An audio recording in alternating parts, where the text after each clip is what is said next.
2025-26 শিক্ষাবর্ষে যারা WB cap centralise portal থেকে তোমরা যারা তোমাদের মেরিট লিস্ট চেক আউট করার জন্য আগামী অর্থাৎ গতকাল রাত্রি থেকে তোমরা যারা ওয়েট করেছিলে, তোমাদের জন্য খুব বড়ই সুখবর রয়েছে। তোমরা কিন্তু তোমাদের সেন্ট্রালাইজ পোর্টাল থেকে খুব সহজে কিন্তু এখন মেরিট লিস্ট কিন্তু চেক আউট করতে পারবে। গতকাল রাত্রিবেলা কিন্তু যেহেতু সেন্ট্রালাইজ পোর্টালে কিন্তু মেনটেন্যান্স চলছিল, সেক্ষেত্রে কিন্তু তোমরা তোমাদের মেরিট লিস্ট চেক আউট করতে পারছি না, লগ ইন করা যাচ্ছিল না। সেক্ষেত্রে কিন্তু সার্ভার এরর বা পেজ ইজ নাও অফলাইন এরকম কিন্তু বলে একটা অপশন শো করছিল। তো বর্তমানে আমরা যেটা সকালবেলা অর্থাৎ গতকাল রাত্রিবেলা 11টার পর থেকে কিন্তু পেজ আস্তে আস্তে কিন্তু অর্থাৎ সেন্ট্রালাইজ পোর্টাল কিন্তু আস্তে আস্তে ওয়ার্ক করা শুরু করে দিয়েছে। তো 12টার সময় করে গতকাল রাত্রিবেলা কিন্তু পেজ কিন্তু অর্থাৎ সেন্ট্রালাইজ পোর্টাল কিন্তু অটোমেটিক খুলে গেছে। তো এখন কিন্তু সকালবেলা উঠে আমরা পেজে এখনও পর্যন্ত সেন্ট্রালাইজ পোর্টালে ওপেন করে বসে রয়েছে। সেক্ষেত্রে কিন্তু এখন কিন্তু পোর্টাল খুবই কিন্তু স্মুথ কাজ করছে। অর্থাৎ সেক্ষেত্রে এখন লগ ইন সেকশন তোমরা যদি করো, সে অর্থাৎ লগ ইন যদি করে তোমরা তোমাদের মেইল লিস্ট চেক করো, সেক্ষেত্রে কিন্তু খুব একটা সমস্যার সম্মুখীন তোমরা কিন্তু এখন হবে না। তো প্রথমত আমি দেখতে পাচ্ছ wbcap.in বাই লগ ইন এই সেকশনটা খুলেছি। অর্থাৎ এইখান থেকে কিন্তু তোমরা তোমাদের ক্রোম ব্রাউজারে গিয়ে সার্চ করবে wbcap অ্যাডমিশন পোর্টাল। সেখানে খুললে কিন্তু তোমাদের সামনে প্রথম যে পোর্টাল খোলার পর তোমাদের প্রথম সামনে চলে আসবে 3টে ইম্পর্টেন্ট মেসেজ, যেখানে কিন্তু তোমাদের ফার্স্টে যেটা হচ্ছে তোমাদের যেটা কিন্তু মেরিট লিস্ট, যেটা ফার্স্ট ফেসের যে মেরিট লিস্ট হবে সেটার কিন্তু তোমার একটা নোটিশ দেবে। তার সাথে সাথে কিন্তু তোমাদের যেটা সবথেকে ইম্পর্টেন্ট, যে তোমরা যারা অ্যালটেড লিস্ট অর্থাৎ তোমরা যারা মেরিট লিস্টে তোমাদের যে কলেজের নাম উঠেছে সেই কলেজে কিন্তু তোমরা তোমাদের কিন্তু যাবতীয় যা পেমেন্ট করা থেকে শুরু করে ভেরিফিকেশনের যা পদ্ধতি যাবতীয় তা কিন্তু তোমরা 22 তারিখ থেকে 25 তারিখ পর্যন্ত কিন্তু গভর্নমেন্ট সময় দিয়েছে। অর্থাৎ আজকে 23 তারিখ, আজকে এবং আগামীকাল অর্থাৎ পরশুর মধ্যে কিন্তু তোমাদের একদম কিন্তু তোমাদের যা পেমেন্ট বা তোমাদের অ্যালটেড লিস্ট চেক আউট করা যা সমস্ত যাবতীয় কাজকর্ম তোমাদের কিন্তু সেরে ফেলতে হবে। তো প্রথমত তোমাদের সামনে এই চারটে ইম্পর্টেন্ট মেসেজ খুলে যাবে। তো প্রথমত আমি আজকে এই ভিডিওর মাধ্যমে তোমাদের পুরোপুরি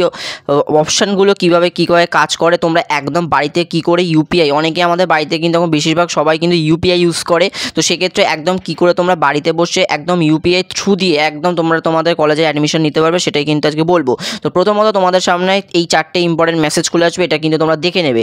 তারপর কিন্তু অপশানটা কেটে বেরিয়ে আসবে। তো অপশানটা কেটে বেরিয়ে আসার পর তোমাদের সামনে এই অপশানটা চলে আসবে, লগ ইন অপশান। অর্থাৎ তোমরা যদি তোমাদের অ্যাকাউন্ট যদি লগ ইন না করো, সেক্ষেত্রে কিন্তু তোমরা তোমাদের মেরিট লিস্ট চেক আউট করতে পারবে না। তো লগ ইন করার ক্ষেত্রে দুটো অপশান তোমরা দেখতে পাবে, একটা হচ্ছে ইউজার আইডি, একটা হচ্ছে পাসওয়ার্ড। ইউজার আইডিতে তোমরা কোনটা দেবে? ইউজার আইডিতে কিন্তু নাম্বার নয়, আমি প্রতি মুহূর্তে বলছি ইউজার আইডিতে কিন্তু নাম্বার দেওয়া যাবে না। ইউজার আইডিতে তোমরা তোমাদের যখন কলেজে অ্যাডমিশন নিচ্ছিলে অর্থাৎ ফর্ম ফিল আপ করছিলে, তখন তোমরা যে ভ্যারিফিকেশন মেলটা দিয়েছিলে সেই ভ্যারিফিকেশন মেলটাই কিন্তু এই এন্টার ইউজার আইডিতে দিতে হবে। সাথে পাসওয়ার্ড কিন্তু তোমাদের তোমরা এককালীন কিন্তু একটা পাসওয়ার্ড তোমরা কিন্তু সেট আপ করেছিলে, সেই পাসওয়ার্ডটাও কিন্তু তোমাদের এখানে দিতে হবে। তো যারা কিন্তু পাসওয়ার্ড ভুলে গেছো তারা কিন্তু ফরগট পাসওয়ার্ডে ক্লিক করতে পারবে। ফরগট পাসওয়ার্ডে গিয়ে ক্লিক করে তোমরা তোমাদের নাম্বার দিয়ে ওটিপি সমেত কিন্তু তোমরা তোমাদের নতুন কিন্তু পাসওয়ার্ড চেক আউট করতে পারবে বা তোমরা কিন্তু ক্রিয়েট করতে পারবে। তো এখানে কিন্তু বেশিরভাগ ক্ষেত্রে ফরগট ইউজার আইডি লাগে না, তোমরা ফরগট পাসওয়ার্ড দিয়ে কিন্তু তোমরা যদি ভুলে যাও, সেক্ষেত্রে কিন্তু তোমরা এখান থেকে একদম কিন্তু নাম্বার দিয়ে ওটিপি সমেত কিন্তু তোমরা তোমাদের কিন্তু পাসওয়ার্ড আবার রিক্রিয়েট করতে পারো। তো প্রথমত ইন্টার ইউজার আইডিতে আমি ক্লিক করলাম। আমার যেহেতু 3-4জন ক্যান্ডিডেট আমার রয়েছে, তো আমি একটা ক্যান্ডিডেটের আমি মেল সিলেক্ট করলাম। তো আমি একটা মেল সিলেক্ট করলাম এবং সেখান থেকে কিন্তু আমি লগ ইন করে নিচ্ছি। তোমরা কিন্তু অবশ্যই তোমাদের পাসওয়ার্ডটা মনে রাখবে, নাহলে কিন্তু তোমরা লগ ইন করতে পারবে না। তো প্রথমেই যখন তোমরা লগ ইন করবে, তো তোমাদের সামনে কিন্তু এরকম একটা ইন্টারফেস খুলে যাবে। ইন্টারফেস খুলে যাওয়া মানে এখানে দেখতে পাচ্ছেন যে প্রথমেই যেটা আপনারা দেখতে পারবেন যে congratulations you have been professionally selected, মানে হচ্ছে যে তোমরা যে কটা কলেজ অ্যাপ্লাই করেছো সেই কটা কলেজের মধ্যে তুমি যে কটা কলেজ পাবে, অর্থাৎ যে কটা কলেজ থেকে তোমরা তোমার অ্যালটেড লিস্ট বা তোমরা যে কটা কলেজে সিলেক্টেড হয়েছো সেই কলেজটা কিন্তু প্রথমে কিন্তু তোমাদের সামনে খুলে যাবে। তো সেই কলেজ থেকে দেখতে পাচ্ছ তোমাদের কংগ্র্যাচুলেশন, তুমি যেটা অর্থাৎ তুমি যে কলেজটা পেয়েছো সেটা প্রথমে সিলেক্ট হয়ে যাবে। অর্থাৎ তুমি কিন্তু বেশিরভাগ ক্ষেত্রে তুমি যদি সর্বোচ্চ কিন্তু 4টে বা 5টা, বেশিরভাগ ক্ষেত্রে কিন্তু স্টুডেন্টরা কম করে 4টে বা 5টা কিন্তু কলেজ অ্যাপ্লাই করে রাখে। তো সেক্ষেত্রে তোমরা বেস্ট যে কলেজটাতে তোমরা তোমাদের সিটটা পাবে, ঠিক আছে, সেই কলেজটা কিন্তু প্রথম শো আপ করবে। তো প্রথমত দেখতে পাচ্ছ এখানে আমার একটা ক্যান্ডিডেট, সে কিন্তু এখানে কংগ্র্যাচুলেশন অর্থাৎ সে কিন্তু একটা কলেজে চান্স পেয়েছে এবং সে কিন্তু তুমি নিচের দিকে যদি তাকাও, সে কিন্তু অনেকগুলো কলেজে অ্যাপ্লাই করেছে, তার মধ্যে একটা কলেজে কিন্তু সে অ্যালটেড হয়েছে। অ্যালটেড মানে হচ্ছে তার নামটা উঠেছে।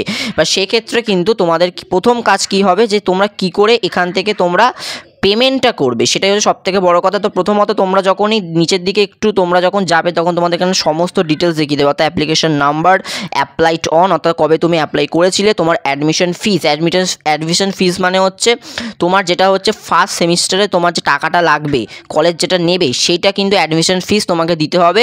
তার সাথে সাথে টোটাল কোর্স ফিসও বলে দেবে, অর্থাৎ তোমরা যদি অনার্স হও, যেগুলো এখানে 4 বছর অনার্সে ক্যান্ডিডেট নাম উঠেছে, সেক্ষেত্রে কিন্তু তার টোটাল যে 4 বছরের যে টোটাল যে সেমিস্টারটা হবে, সেই সেমিস্টারটা টোটাল যে ফিসটা সেটা কিন্তু 56,000 সেটা এখানে শো করে দিয়েছে। অ্যান্ড ইয়োর প্রেফারেন্সটা তোমাকে কিন্তু খুব ভালো করে বুঝতে হবে। ইয়োর প্রেফারেন্স মানে তুমি সর্বোচ্চ কিন্তু 10টা কলেজে যদি অ্যাপ্লাই করে থাকো, সেক্ষেত্রে তোমার পরপর যে কলেজগুলো তুমি অ্যাপ্লাই করেছিলে সেগুলো কিন্তু 1 2 3 4 5 করে কিন্তু প্রেফারেন্স শো করা ছিল পাশে, ওপর দিক করে পাশে করে, তো সেইটা কিন্তু এখানে শো করেছে। অর্থাৎ এই যে ক্যান্ডিডেট রয়েছে সে কিন্তু তার 3 নম্বর প্রেফারেন্স লিস্ট, অর্থাৎ 3 নম্বর কলেজ যেটা কিন্তু অ্যাপ্লাই করেছিল তার কিন্তু প্রেফারেন্স লিস্ট কিন্তু এখানে শো করছে যে 3, সাথে কিন্তু লেখা আছে দেখতে পাচ্ছ চেক ট্রানজ্যাকশন স্ট্যাটাস, মানে এটা কিন্তু খুবই ইম্পর্টেন্ট একটা মেসেজ যেটা কিন্তু তোমাকে পড়তে হবে। যে লেখা আছে দেখতে পাচ্ছ if your transaction is failed, অর্থাৎ তোমার যদি ট্রানজ্যাকশন ফেল হয় ব্যাংকের তরফ থেকেই হোক বা সার্ভার প্রবলেমের জন্য হোক, তাহলে কিন্তু তোমাদের বলা হচ্ছে যে তোমরা কিন্তু 1 ঘন্টা পর কিন্তু অবশ্যই ট্রাই করো।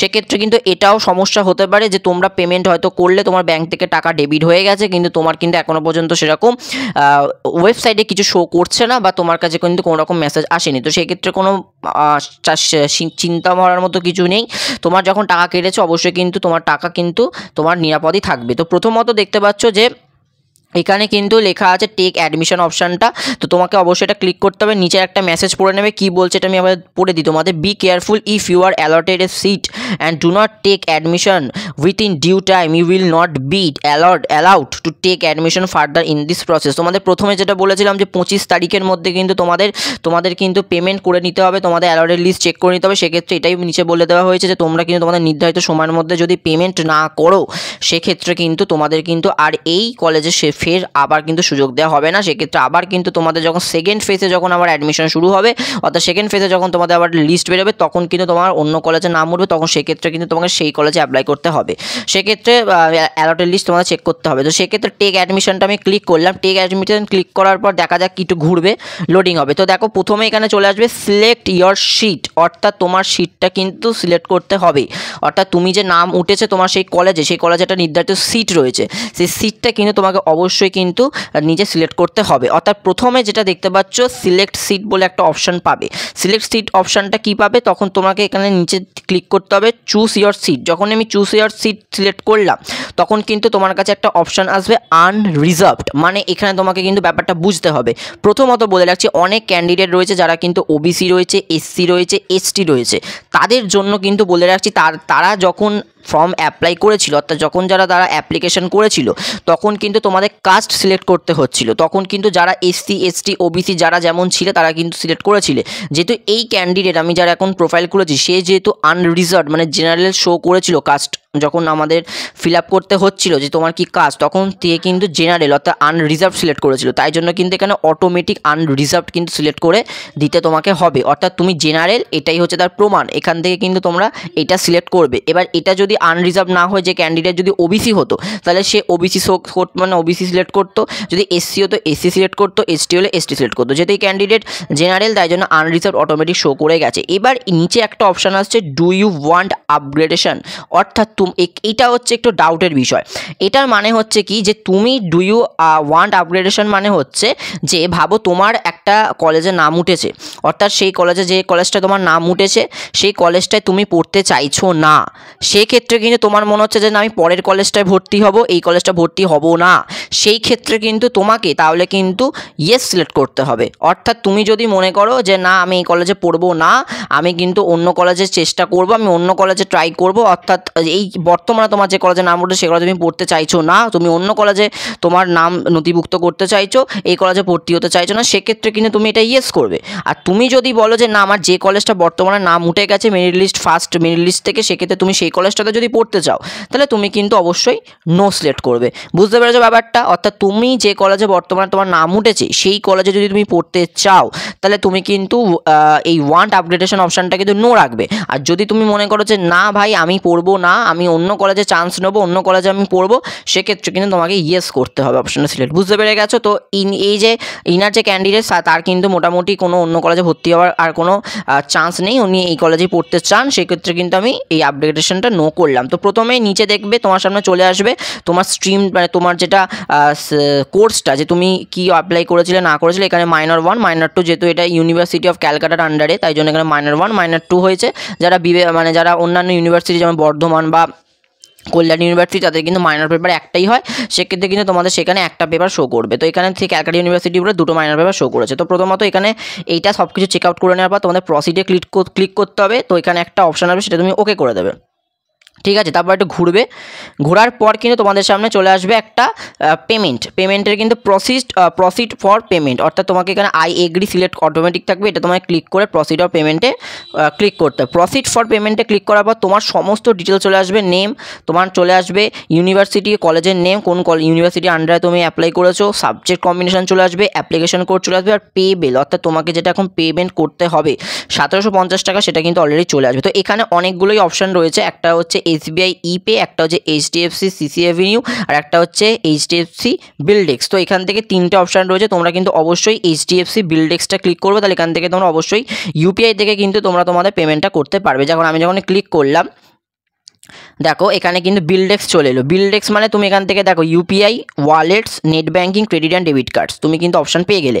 অর্থাৎ যারা কিন্তু মোটামুটি ক্রেডিট কার্ড থেকে করতে চাও বা ডেবিট কার্ড থেকে করতে চাও তারা এই ক্রেডিট আর ডেবিট কার্ডে ক্লিক করবে, এবং যারা নেট ব্যাঙ্কিং থেকে করতে চাও তারা কিন্তু নেট ব্যাঙ্কিং থেকে ক্লিক করবে, আর যারা কিন্তু UPI থেকে করতে চাও তারা কিন্তু অবশ্যই সবাই UPI থেকে বেশিরভাগ করবে, সেক্ষেত্রে তোমার UPI তে ক্লিক করবে। তো আমি দেখো UPI তে যদি ক্লিক করি তাহলে এখানে দুটো অপশান পাবে, একটা pay by any UPI app বা pay by any UPI ID, অর্থাৎ তুমি এখান থেকে ডাইরেক্ট নিজের UPI আইডি ভেরিফাই করে কিন্তু তোমরা তোমাদের পেমেন্ট করতে পারো, বা pay by any UPI app যদি তুমি সিলেক্ট করো তাহলে কিন্তু তোমাদের ডাইরেক্ট তোমার ফোনের যে কোনো UPI অ্যাপে নিয়ে চলে যাবে, সেখান থেকে কিন্তু তোমরা ডাইরেক্ট পেমেন্ট করে নিতে পারবে। তো প্রসেস হচ্ছে এইটাই। এখনও পর্যন্ত তোমরা একদম তোমাদের ফুল বাড়িতে কীভাবে তোমরা তোমাদের অ্যাডমিশন নেবে, তোমাদের কোনো ক্যাফে যাওয়ার দরকার নেই, বাড়িতে বসে একদম নির্দ্বিধায় তোমরা কিন্তু তোমাদের কলেজে কিন্তু ফর্ম ফিল আপ করতে পারবে, ঠিক আছে। তো এই ক্ষেত্রে হচ্ছে এটাই প্রসেস এখনও পর্যন্ত। তো তোমাদের যদি কোনো ক্ষেত্রে ডাউট থাকে তোমরা কিন্তু অবশ্যই কমেন্ট সেকশানে কিন্তু অবশ্যই তোমরা জানিও। তো আজকের জন্য বন্ধুরা এইটুকু, অসংখ্য ধন্যবাদ। আমাদের সামনে পুরো প্রসেস আমি শো করে দিলাম। পরবর্তীকালে আরও কিন্তু অন্যান্য আপডেট পেতে আমাদের চ্যানেলটা সাবস্ক্রাইব করতে ভুলবেন না। অসংখ্য ধন্যবাদ।